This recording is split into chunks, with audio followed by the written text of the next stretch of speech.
Hello everyone, today's video I'm gonna show you how to clear your browser cache on any device for speed up your browsing.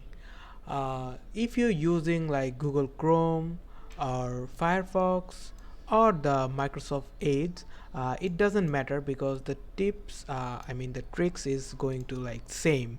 Just you have to follow me, okay?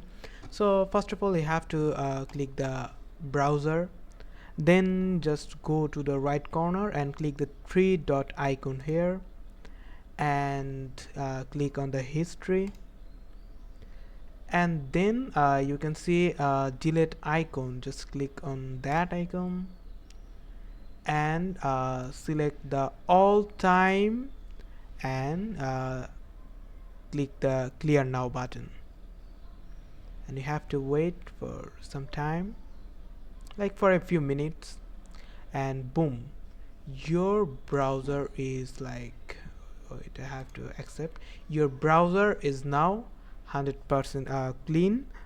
All the cache data is gone and you can now like speed up your browsing. So that's the video. I hope this video will help you a lot.